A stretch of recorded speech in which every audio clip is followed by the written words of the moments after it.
지난주에 이어서 오늘도 사마리아 여인의 이야기입니다. 예수님께서 우물가의 사마리아 여인에게 내가 주는 물을 마시면 영원히 목마르지 않을 것이다, 이렇게 말씀을 하시니까 사마리아 여인이 주여, 그런 물이 있다면 나에게도 줘서 내가 목마르지 않게 하옵소서, 그리고 다시 이 우물가에 나오지도 말게 하옵소서, 이렇게 말을 합니다. 그러니까 예수님이 갑자기 네 남편을 불러와라, 이렇게 말씀하셔요. 그러니까 여자가 나는 남편이 없습니다, 이렇게 말을 합니다. 근데 사실은 남편이 없는 게 아니라 이 여자가 남편이 5이나 있었고 지금 또 사는 남자도 남편이 아닌 그런 남자가 살고 있었습니다. 그러니까 이 여자가 왜 사람도 아무도 나오지 않는 그 대낮에 땡볕에 우물가에 나오는지 그 이유를 알 수 있는 대목이죠. 뭔가 자기 자신을 드러내고 싶지 않고 숨기고 싶은 겁니다. 그런 과거가 있는 거죠. 자, 그런데 예수님이 뭐라고 말씀하시는가 하면 네가 남편이 없다는 말이 맞다. 그런데 너한테 남편이 5이 있었고 지금 있는 자도 남편이 아니니 네 말이 맞다. 네 말이 참되다. 이렇게 말씀하십니다. 예수님께서 이렇게 말씀하신 거는 이 여인의 입장에서 그 여인의 마음을 대변해 주신 거죠. 그래서 우리가 예수님을 기묘자다, 모사다 이렇게 말합니다. 기묘자다, 모사다, 이거는 영어로 얘기하면 원더풀 카운셀러, 그러니까 아주 상담을 기가 막히게 해주시는 그런 분이다, 이런 뜻이잖아요. 예수님이 왜 그런 별명이 붙었는지 알 수 있는 대목이죠.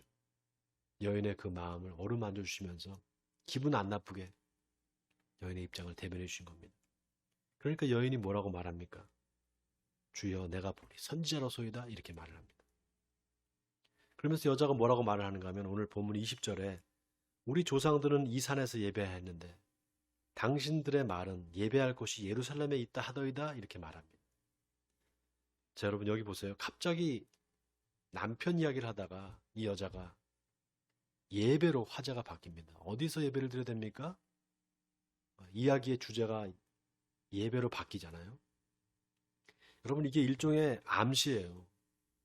이 여자가 갖고 있는 문제가 그런 육신적인 문제가 아니라 영적인 문제다, 이거를 성경이 이야기해주고 있는 겁니다. 자, 여기서 이 여자가 말하는 우리 조상들은 이 산에서 예배를 드렸는데 당신들은 예루살렘에서 드려야 한다라고 말하는데 어디서 드려야 됩니까? 이 여자가 말하는 이 산이 어디냐 하면 바로 그리심 산입니다. 여러분, 여호수아서에 보면은 여호수아가 이스라엘 백성들을 이끌고 이제 요단강을 건너서 가나안 땅에 들어온단 말이죠. 그래서 이스라엘 백성들을 두 때로 이렇게 나눠요.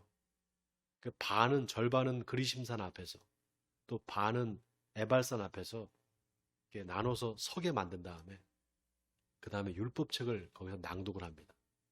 모세의 율법을 낭독하고 이 율법을 잘 지키면 너희가 복을 받고 율법을 지키지 않고 불순종하면은 저주를 받을 것이다, 이렇게 말합니다. 그때 바로 그 그리심산이 축복을 의미하는 산이고요, 에발산은 저주를 의미하는 산입니다. 그러니까 이 그리심산에 바로 사마리아 사람들이, 그러니까 페르시아 시대의 그 사마리아 사람들이 거기다가 성전을 짓습니다. 거기서 하나님께 예배를 드렸어요. 근데 유대인들은 예루살렘에서, 예루살렘 성전에서 예배를 드렸죠. 그러니까 북이스라엘 사람들, 그러니까 사마리아 사람들은 다 북쪽에 있는 그리심산에서 예배를 드리고 남유다에 있는 유대인들은 예루살렘에 있는 성전에서 예배를 드린 겁니다. 그러니까 이 사마리아 여인이 당신들 얘기로는 예루살렘에서 드려야 된다 그러고 우리 여기 이스라엘 사람들은 다 그 그리심산에서 예배를 드려야 된다는데 어디서 예배를 드려야 됩니까? 이렇게 물어본 거예요. 그때 예수님께서 뭐라고 하시는가? 여자여, 내 말을 들으라. 이 산에서도 말고 예루살렘에서도 말고 너희가 아버지께 예배할 때가 이르리라, 이렇게 말합니다. 여자는 지금 예배 장소가 어딥니까? 예루살렘입니까? 아니면 그리심산입니까? 이렇게 지금 예배 장소를 물어보잖아요. 그런데 예수님께서는 장소가 아니라 예배할 때가 언제냐? 예배할 때를 지금 말씀하시는 겁니다. 장소가 중요한 게 아니라 예배할 때가 언제냐? 그게 중요하다는 거예요. 자, 그 다음에 예수님께서 뭘 말씀하시는가? 예배의 대상이 누군가를 말씀하셔요. 누구한테 예배를 드려야 되느냐? 아버지께 예배를 드릴 때가 온다. 여러분, 이 아버지라는 말이 중요합니다. 유대인들은 하나님을 아버지라고 부를 수 없었어요. 하나님이시지 그냥. 어떻게 아버지냐? 하나님을 감히 아버지라고 말하지 못했습니다. 근데 예수님은 지금 아버지께 예배할 때가 온다 이렇게 말하는 거예요. 자, 그러면서 뭐라고 말씀하시는가? 22절에 너희는 알지 못하는 것을 예배하고 우리는 아는 것을 예배하노니 이는 구원이 유대인에게서 남이라. 자, 너희는 알지 못한다. 뭘 알지 못한다는 거죠? 예배의 대상이 누군지를 알지 못한다는 거예요. 근데 우리는 안다는 겁니다. 왜냐? 구원이 유대인에게서 나기 때문이다. 여러분, 여기 구원이 유대인에게서 난다. 이 말은 무슨 말인가 하면 바로 메시아가 유대인의 혈통에서 사마리아인이 아니라 유대인에게서 난다 이 말입니다. 바로 자기 자신을 얘기하는 거예요.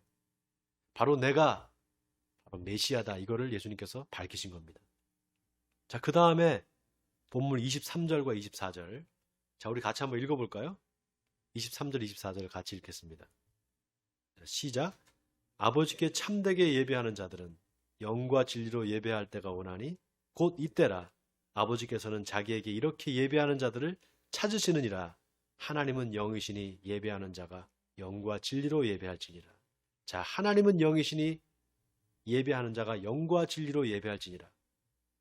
예배하는 자가 영과 진리로 예배해야 된다. 헬라어로 하면은 엔 푸뉴마티 카이 알레스테이아. 이걸 직역을 하면은 성령과 진리 안에서 예배한다 이 말입니다. 성령과 진리 안에서 예배를 해야 된다 이 말이에요. 자, 뭐뭐 안에서라는 말은 관계를 얘기하는 겁니다. 릴레이션십, 하나님과의 관계가 중요하다는 거예요. 예배를 드리는 장소가 중요한 게 아니라 하나님과의 관계가 어떠냐, 그게 중요하다는 겁니다.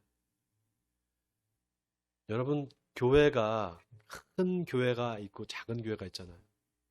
뭐 1000명, 2000명 들어가는 큰 대형 교회가 있잖아요. 또 우리 같이 뭐 한 60명 정도 앉을 수 있는 이런 좌석, 이렇게 작은 개척교회가 있단 말이죠. 큰 교회에서 예배를 드리건 이렇게 조그마한 개척교회에서 예배를 드리건 예배 장소는 중요하지 않다는 겁니다, 여러분. 뭐가 중요하냐? 예배의 내용이 중요하다는 거예요. 그게 뭐냐? 성령과 진리 안에서 예배를 드리고 있느냐 아니냐, 이게 중요하다는 겁니다. 다시 말해서 하나님과 나와의 관계가 어떠냐, 그게 제대로 돼 있느냐, 그게 중요하지 예배의 장소는 중요하지 않다는 거예요. 여러분 잘 보세요. 예배의 대상이 뭐라고요? 누구라고요? 예배의 대상이 누구라고요? 여기 하나님 아버지. 그냥 하나님이 아니라 하나님 아버지입니다. 자, 그 다음에 그러면 예배의 내용은 뭐냐? 영과 진리로 예배해야 된다. 영과 진리가 바로 예배의 내용입니다. 여기서 영은 성령을 얘기하는 거예요. 성령. 그러면 진리는 누군가? 바로 예수 그리스도를 얘기합니다.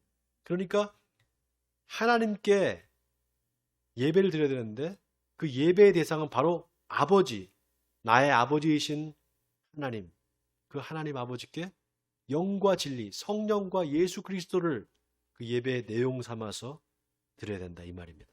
여러분 잘 들어보세요. 여기 성부 하나님 아버지, 성부가 나오죠. 그 다음에 성령이 나오죠. 그 다음에 누가 나옵니까? 성자 예수 그리스도가 나옵니다. 삼위일체 하나님 여기 다 나와 있습니다. 그 삼위일체 하나님께 예배를 드려야 된다 이 말이에요. 자, 그러면 영과 진리로 드리는 예배라는 게 과연 어떤 예배일까? 또 어떻게 하면 하나님이 기뻐하시는 이 영과 진리로 드리는 예배를 우리가 드릴 수 있는가? 오늘 설교에서 3가지를 말씀드리려고 합니다. 첫 번째는 내 있는 그대로의 모습으로 예배를 드리라는 겁니다. 내 있는 그대로 모습으로. 뭘 꾸미거나 부풀리지 말고 있는 그대로 하나님께 나오라는 겁니다. 자, 레위기 2장에 보면은 하나님께 드리는 제사에 대한 이야기가 나옵니다. 하나님께 드리는 5가지의 제사가 있었어요. 첫째가 번제가 있었습니다. 두 번째가 소제가 있고, 세 번째가 화목제가 있고, 네 번째가 속건제, 다섯 번째가 속죄제, 이렇게 5개의 제사가 있었어요. 그 중에 소제는 뭐냐? 곡식을 갈아가지고, 밀가루나 보리를 갈아가지고, 그거를 떡으로 만들어서, 빵으로 만들어서, 그걸 하나님께 태워서 드리는, 불태워서 드리는, 그 연기를 드리는 걸 그걸 소제라고 합니다. 레위기 2장 11절에 보면 이렇게 나와 있습니다. 너희가 여호와께 드리는 모든 소제물에는 누룩을 넣지 말지니 너희가 누룩이나 꿀을 여호와께 화제로 드려 사르지 못할지니라. 이렇게 말합니다. 그러니까 밀가루나 보리가루에다가 누룩을 넣지 말라는 거예요. 또 꿀도 넣지 말라는 겁니다. 밀가루 반죽을 해가지고 누룩을 넣어야지 밀가루가 이렇게 부풀어 오를 거 아니겠어요. 근데 그거 넣지 말라는 거예요. 꿀도 넣지 말라는 겁니다. 여러분, 밀가루에다가 누룩을 넣으면 어떻게 됩니까? 어떻게 돼요? 빵 만들어 보셨잖아요, 집에서. 리카 씨 빵 안 만들어 봤어요? 밀가루를 반죽을 해가지고 거기다가 누룩을 집어넣으면 이렇게 이스트를 집어넣으면은, 이스트 아시죠? 이스트. 그러면 이게 부풀어 오르잖아요. 그걸 가지고 이제 구우면은 빵이 맛있잖아요. 근데 그 누룩이 들어가지 않은 그런 빵이 어때요? 별로 맛이 없잖아요. 그냥 밀가루잖아요. 근데 그냥 밀가루만 가지고 하나님께 그걸 태워서 드려야지. 누룩을 넣지 말라는 거예요. 왜 누룩을 넣지 말라는 거냐? 여기에는 영적인 의미가 있어요. 그렇게 자기 자신을 부풀리지 말라는 겁니다. 하나님 앞에 그냥 있는 그대로 나오라는 거예요. 뭘 꿀을 넣어가지고 달짝지근하게 그렇게 하지 말라는 겁니다. 그냥 있는 그대로 하나님 앞에 드리라는 겁니다. 자, 오늘 본문에 보면 놀랍게도 예수님이 사마리아 여인한테 네 남편을 데리고 오라 이렇게 말합니다. 여러분, 처음 보는 여자한테 당신 남편 데리고 와 이렇게 말하면 그거 굉장히 실례잖아요. 그죠? 아니, 당신이 나를 언제 봤다고 남편을 데리고 오라 그래? 잘못하면 화가 나서 싸울 수도 있어요. 근데 예수님이 그냥 직접적으로 말하는 거예요. 당신 남편을 데리고 오라고. 네 남편을 데리고 와봐라. 그야말로 이 여인한테 돌려서 말하지 않고 돌직구를 날리는 겁니다. 여러분, 어떤 사람은 이렇게 말을 할 때 빙빙 돌려서 말하는 사람이 있잖아요. 직접적으로 얘기하는 사람보다. 직접적으로 얘기하면 좀 신뢰가 되니까 빙빙 돌려서 말하는 사람들이 많잖아요.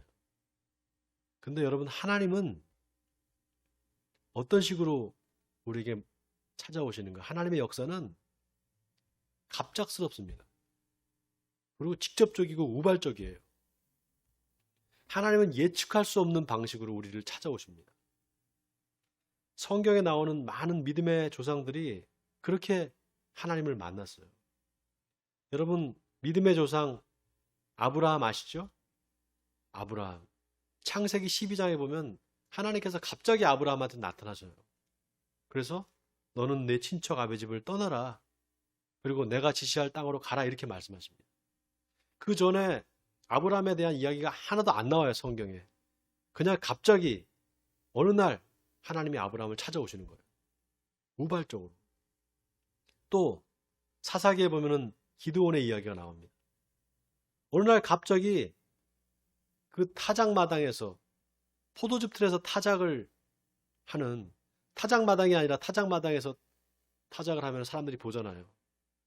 그거를 두려워해서 이 조그만한 포도즙 틀에서 타작을 몰래 하는 그 기드온한테 갑자기 천사가 나타납니다. 그래서 뭐라고 얘기하는가 하면은 큰 용사여 여호와께서 너와 함께 계시도다 이렇게 말합니다. 어느 날 갑자기 찾아오는 거예요. 이렇게 하나님의 역사는 갑작스럽습니다. 우발적이에요. 왜냐? 하나님은 살아계신 분이기 때문에 그렇습니다. 여러분, 하나님이 살아계시다 이 말은 하나님이 우리의 삶의 문제를 다 알고 계신다는 거예요. 우리에 대해서 모르는 게 없다는 겁니다. 그러니까 우리한테 뭐 돌려서 말하실 필요가 없어요. 그냥 직접적으로 말씀하시는 겁니다. 다 알기 때문에. 여러분 베드로 아시죠? 베드로, 예수님의 제자 베드로. 베드로가 밤새도록 그물질을 했는데 고기를 한마디로 못 잡아요. 밤새도록 그물질을 했는데. 여러분 이때 베드로의 실존적인 문제는 뭡니까? 고기를 한 마리도 못 잡은 거죠. 명색이 베드로가 어부잖아요. 직업이 어부인데 밤새도록 그물질을 했는데 한 마리도 어떻게 못 잡아요. 그게 베드로의 실존적인 문제였던 거예요. 근데 바로 그때 예수님이 베드로를 찾아오세요. 만나주시는 겁니다. 왜 하필이면 한 마리도 못 잡아서 나타날까요? 이거는 예수님이 베드로가 밤새도록 고기를 잡았는데 못 잡는 거를 계속해서 예수님이 보고 계셨다는 겁니다. 그래서 결국 한 마리도 못 잡았을 때 내가 내 힘으로는 아무것도 할 수 없구나. 내가 할 수 없는 일이 있구나라고 느낄 때 그 순간에 하나님이 찾아오시는 겁니다. 예수님이 그래서 베드로를 찾아오시는 거예요. 자, 오늘 본문을 보세요. 오늘 본문의 사마리아 여인의 문제는 뭡니까? 이 여인의 삶의 문제는 뭐예요? 5 남편이나 있어요. 전에 남편이 5이나 있어요. 그리고 지금도 어떤 남자랑 살고 있어요. 그런데 행복하지가 않은 거예요. 뭔가 채워지지 않는 그 마음에 허전함이 있는 겁니다. 그러니까 자꾸 남편이 5이나 있었고 지금 같이 사는 남자도 있는데 자꾸 우물가에 나오는 거예요. 목이 말라서 나오겠어요? 뭔가 그 영혼의 갈급함이 있는 겁니다. 채워지지 않는 무언가가 있는 거예요. 바로 그 영혼의 갈급함을 예수님께서 아시는 겁니다. 그래서 네 남편을 데리고 와라 이렇게 말씀하신 거예요. 자, 그런데 이 여인이 자기 자신의 그 치부가 드러나니까, 그죠? 부끄럽잖아요. 그러니까 뭐라고 말합니까? 나는 남편이 없습니다 이렇게 말해요. 여러분 누구나 감추고 싶은 게 있어요. 감추고 싶은 과거가 있습니다. 그게 부끄러운 죄일 수도 있고요. 또 아픈 상처일 수도 있습니다. 그런데 여러분 하나님은 우리의 그런 부끄러운 거, 감추고 싶은 거 그거를 들춰내세요. 하나님은 그런 분입니다.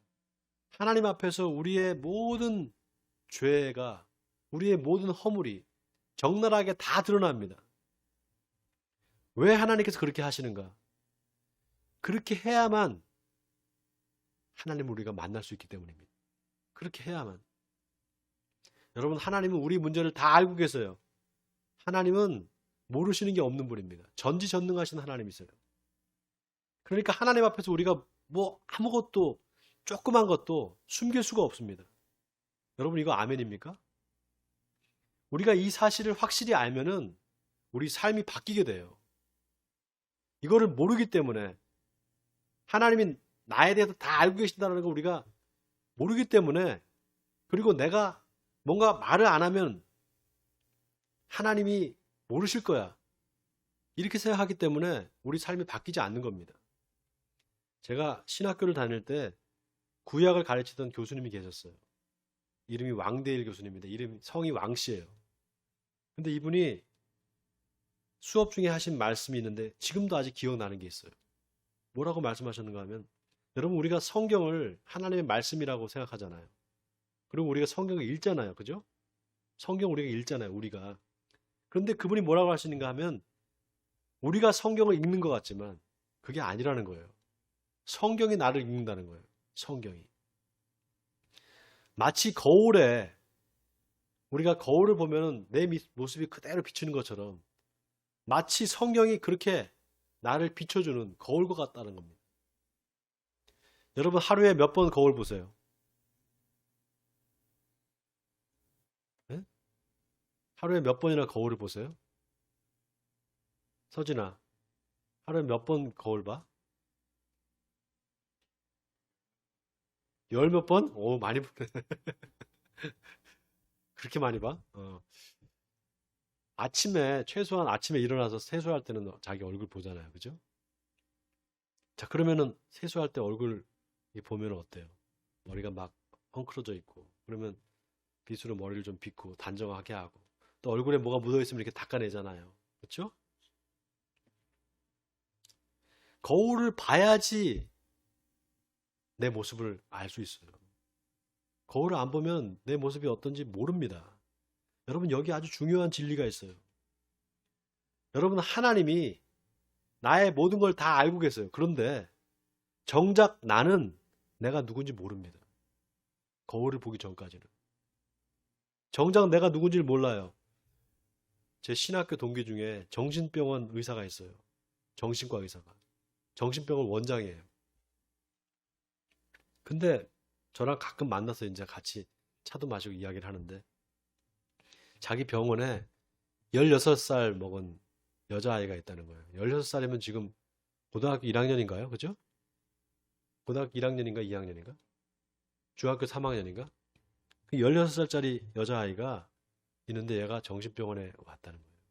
근데 병명이 뭐냐면 다중인격이에요. 다중인격. 인격이 여러 개 있다는 거예요. 이 여자애한테 4명이 들어있대요. 4명이. 4사람의 인격이. 40살 먹은 아저씨가 들어있고요. 또 7살 된 어린아이가 있다는 거예요. 16살, 얘가 16살짜리 여자아이니까 16살짜리 여자아이가 있는 거죠. 또 30대 여자도 있대요. 근데 수시로 이게 바뀐다는 거예요. 수시로. 인격이. 갑자기 막 어린애같이 얘기를 하다가 갑자기 40대 아저씨가 되기도 하고 30대 여자가 되기도 하고. 여러분, 그 여자아이, 16살 먹은 여자아이의 진짜 인격은 뭡니까? 진짜 인격이 뭘까요? 모르는 거예요. 여러분, 인격이라는 말이 헬라어로 페르소나라고 합니다. 페르소나. 여기서 영어의 person이라는 말이 나왔어요. 인격이라는 말이. 여러분, 우리 현대인들은 수많은 인격, 다시 말해서 페르소나를 가지고 삽니다. 원래 이 페르소나라는 말이 어디서 유래가 됐냐면은 여러분, 연극을 하잖아요. 연극. 연극 배우들이 가면을 쓰고 나오잖아요. 그 가면을 페르소나라 그래요.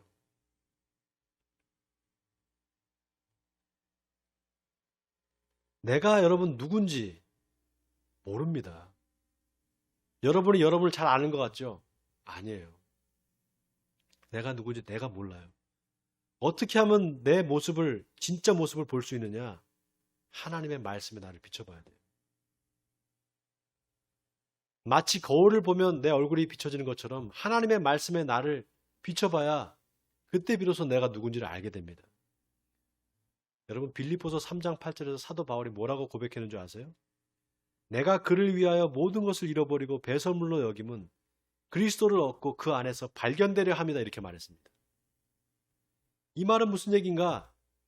내가 누군지 내가 모른다는 겁니다. 언제 알 수 있느냐?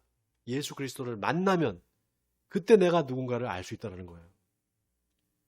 여러분, 진짜 내가 누군지를 알려면은 예수님을 만나야 됩니다. 예수 그리스도를 인격적으로 만나야 돼요. 그러면 그때 내가 누군지를 알게 돼요. 그 만나는 방법이 뭐냐? 바로 성경입니다. 성경을 날마다 읽고 묵상해야 돼요. 여러분, 하나님의 말씀, 이 성경을 한번 사모해 보세요. 성경을 사모하고 자꾸 성경을 묵상해 보세요. 그리고 그 말씀들을 한번 살려고 노력을 해 보세요. 그러면 어떻게 되는 줄 아세요? 여러분, 얼굴이 바뀝니다. 제가 제 얘기를 할게요. 제가 20대 때 얼굴과 예수를 믿었을 때, 믿기 전에, 제가 20대 때 예수님을 믿게 되는데 믿기 전하고 제가 믿은 후에 제 얼굴이 바뀌었어요. 그리고 계속 지금도 얼굴이 바뀌어가고 있어요.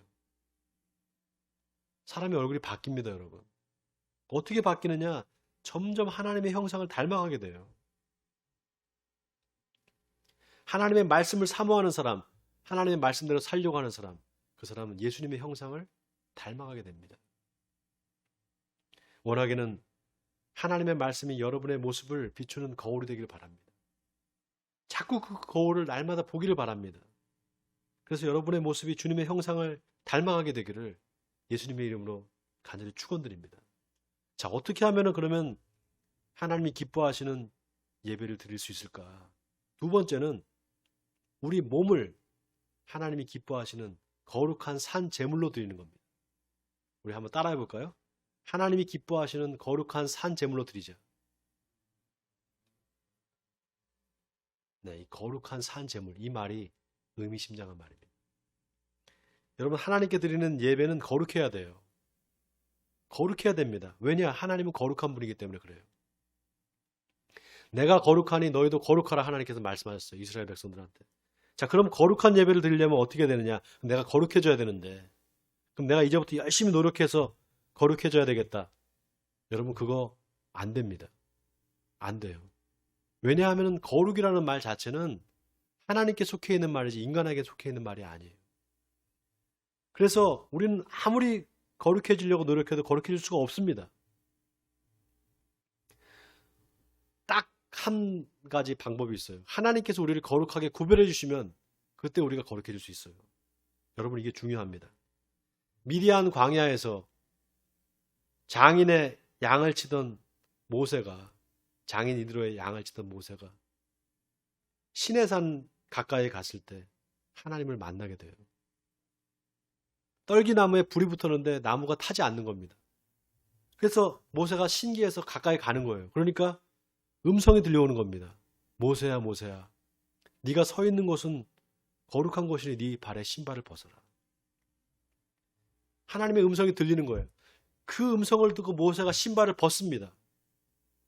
바로 그렇게 신발을 벗는 것, 그게 바로 경건이랍니다. 경건. 우리가 하나님의 그 거룩하심에 참여하는 것, 그걸 경건이라고 말해요. 우리는 거룩할 수가 없는데, 아무리 노력해도 거룩해질 수가 없는데 그 하나님의 거룩함에 참여하게 될 때 그때 비로소 우리는 거룩해집니다. 그래서 예배라는 건 뭐냐? 하나님의 거룩하심에 내가 경건함으로 참여하는 것, 그게 바로 예배입니다. 다시 말씀드릴게요. 예배는 하나님의 거룩하심, 그 거룩하신 하나님의 그 거룩하심에 내가 참여하는 거예요. 신발을 벗고 하나님께 가까이 가는 겁니다. 그게 바로 예배입니다. 자, 그런데 놀라운 게 오늘 본문 23절을 보세요. 예수님이 사마리아 여인한테 아버지께 참되게 예배하는 자들은 영과 진리로 예배할 때가 온다. 곧 이때라 아버지께서는 자기에게 이렇게 예배하는 자들을 찾으시느니라 이렇게 말씀하셨어요. 자, 여기 아버지께서 자기에게 이렇게 예배하는 자들을 찾고 계신다. 여러분, 이 말이 참 기가 막힌 말입니다. 어떻게 예배하는 자를 찾는다고요? 영과 진리로 예배하는 자들을 찾는다는 거예요. 자, 그럼 보세요. 아까 영이 뭐라 그랬습니까? 성령이라 그랬죠? 진리는 뭐라고요? 진리가? 예수 그리스도. 그러면은 영과 진리로 예배한다는 말은 뭐예요? 성령과 예수 그리스도로 하나님께 예배드린다, 이 말이잖아요. 그러면은 성령이 오시고 예수 그리스도가, 내가 예수 그리스도를 만나야지만 이 예배를 드릴 수 있다는 말입니다. 그렇죠? 그리고 그런 사람을 찾는다 그랬어요. 그러면은 내가 할 수 있는 일이 뭐예요? 내가 할 수 있는 일은 없어요. 하나님이 영과 진리를 나한테 주셔야 됩니다. 성령도 하나님이 주셔야 되고 예수 그리스도도 하나님이 나한테 주셔야 돼요. 그래야지만 내가 영과 진리로 예배할 수 있잖아요. 자, 그러면은 내가 할 수 있는 일은 없는 건가? 아닙니다. 여러분 잘 보세요. 예수님이 이 말을 하니까 사마리아 여인이 뭐라고 얘기를 하는가 하면 25절에 여자가 이르되 메시아 곧 그리스도라 하는 이가 오실 줄을 내가 아노니 그가 오시면 모든 것을 우리에게 알려주시리라 이렇게 말합니다. 여러분 여기 잘 보세요. 사마리아 여인이 뭐라고 얘기합니까? 메시아 곧 그리스도라 하는 이가 오실 줄을 내가 아노니 그랬어요. 이 말은 내가 예수 그리스도 그 메시아가 올 거를 내가 믿는다 이 말입니다. 또 그가 오시면 모든 것을 우리에게 알려주시리라 이렇게 말했어요. 여러분 사마리아 여인한테 바로 이 믿음이 있었던 거예요. 어떤 믿음이냐? 메시아가 온다. 그리고 그가 오면은 모든 것을 나에게 알려주실 것이다. 이 믿음이 있었다는 거예요. 여러분 이게 중요합니다. 우리가 뭘 믿어야 되느냐? 우리가 뭘 믿어야 되느냐? 바로 이걸 믿어야 돼요. 예수 그리스도가 올 거다. 그 예수 그리스도가 와서 나에게 알려줄 거다. 이걸 믿어야 돼요. 이 말이 여러분, 예수님이 옛날 과거에 2000년 전에 오셨어. 그거 나 믿어. 그리고 앞으로 오실 거야. 그거 믿어. 이 뜻이 아닙니다, 여러분. 이 믿는다 이 말은 예수님이 나를 아시고 나의 문제가 뭔지를 아시고 그 문제를 해결해 주시러 나를 만나 주시러 오신다. 이걸 믿어야 된다는 겁니다. 여러분 이거 아멘입니까? 여러분이 갖고 있는 실존적인 문제, 삶의 여러 가지 문제들, 힘들고 어려운 문제들, 그런 문제들을 하나님께 다 알고 계셔요. 그 문제를 해결해 주시기 위해서 예수님이 오신다는 거예요. 그거를 내가 믿어야 된다는 겁니다. 바로 그거를 믿는 마음으로, 그 믿음으로 드리는 예배, 그 믿음의 예배를 하나님께서 기뻐하신다는 거예요. 그래서 어떻게 하면 하나님 기뻐하시는 예배를 드릴 수 있을까? 마지막 세 번째가 예수님이 나의 실존적인 문제를 아시고 나를 만나 주실 것을 믿고 기대하는 예배입니다. 바로 그 예배를 하나님께서 기뻐 받으신다는 거예요. 여러분 우리가 이 믿음이 있어야 됩니다. 하나님이 오늘 우리가 드리고 있는 이 예배를 통해서 나를 만나 주실 것을 믿습니다. 예수님이 나를 만나 주실 것을 믿습니다. 이걸 믿어야 돼요. 근데 안타깝게도 예수 믿는 사람들 중에 이 믿음이 없는 사람이 많습니다. 그러니까 예배 드리러 와서 그냥 앉아 있는 거예요. 아무런 기대감도 없이. 여러분 이걸 믿어야 됩니다. 하나님이 나를 정말 만나 주실까? 예수님이 나를 정말 만나 주실까? 예수님이 바쁘신데 뭘. 다른 사람들 만나기도 바쁜데 나를 만나 주실까? 아니겠지. 여러분 아닙니다. 하나님은 전지전능하셔요. 예수님은 살아계십니다. 그분은 지금도 살아계셔서 우리를 만나러 오셔요. 여러분 우리가 하나님을 찾는 게 아니에요. 실은 하나님 우리를 찾고 계십니다. 하나님 우리를 찾고 계세요. 어떤 사람들을 찾고 있느냐? 예수님이 나를 찾아오실 거야. 예수님이 나를 만나 주실 거야. 이렇게 믿음으로 예수님이 만나 주시길 기대하고 예배드리는 사람. 그 사람을 하나님이 찾고 계세요. 여러분 이거 아멘입니까? 예레미야 29장 13절에서 하나님은 예레미야를 통해서 이렇게 말씀하셨어요. 너희가 온 마음으로 나를 구하면 나를 찾을 것이요 나를 만나리라. 우리에게 이 믿음이 있어야 될 줄 믿습니다. 여러분 잘 보세요. 놀라운 게 오늘 본문 25절에 사마리아 여자가 뭐라고 말하는가? 메시아 곧 그리스도가 오실 줄을 내가 아노니 그가 오시면 모든 것을 우리에게 알려주시리라 그랬어요. 그러니까 예수님이 뭐라고 합니까? 26절에 오늘 마지막 26절에 예수께서 이르시되 내게 말하고 있는 내가 바로 그라. 바로 자기가 바로 내가 네가 기다리고 있던 그 메시아다. 그리스도다. 이렇게 말한 겁니다. 여러분 놀랍지 않습니까? 사마리아 여인이 믿음으로 고백하는 순간 그리스도가 올 거를 내가 믿습니다. 그가 오면 나에게 알려줄 걸 믿습니다. 이렇게 고백하는 순간 하나님이 바로 즉각적으로 그 사마리아 여인을 만나주는 겁니다. 여러분 믿음은 바라는 것들의 실상이요 보이지 않는 것들의 증거입니다. 내가 뭘 보느냐, 지금 내가 뭘 보고 있느냐, 믿음의 눈으로 보면은 보이지만 믿음이 없으면 아무것도 안 보입니다. 원하기는 여러분에게 믿음의 눈이 열리기를 바랍니다. 하나님께서 여러분의 믿음의 그 영적인 눈을 열어주시기를 바랍니다. 그래서 예수님을 인격적으로 만나는 축복을 누리시는 여러분 되시기 바랍니다. 마지막 한 가지만 더 말씀드리고 설교를 마치겠습니다. 하나님이 모세한테 네가 서 있는 곳은 거룩한 곳이니 내 발에서 신발을 벗으라. 이 신발을 벗으라는 의미가 신발이 더러우니까 벗으라 이게 아닙니다, 여러분.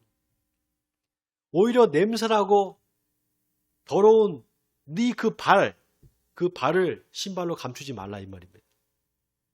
있는 그대로, 냄새나는 그대로 하나님께 나오라는 겁니다. 여러분 하나님은 영이시니 예배하는 자가 영과 진리로 예배할지니라 이 말은 하나님 앞에서 우리 마음이 진실해야 된다는 겁니다. 정직해야 된다는 겁니다. 원하기는 여러분의 마음이 하나님 앞에서 항상 진실하시길 바랍니다. 이제 마지막 때가 가까이 왔습니다, 여러분. 정말입니다. 마지막 때가 되면 점점 가라지가 그 모습을 드러냅니다. 믿음이 진짜인지 가짜인지가 드러나기 시작합니다. 원하기는 여러분의 믿음이 가짜가 아니라 진짜이기를 바랍니다. 그래서 내가 그를 위하여 모든 것을 잃어버리고 배설물로 여김은 그리스도를 얻고 그 안에서 발견되려 합니다 라고 고백했던 사도 바울과 같이 마지막 때 예수 그리스도 안에서 진짜 나를 발견하시는 저와 여러분이 되시길 주님의 이름으로 간절히 축원드립니다.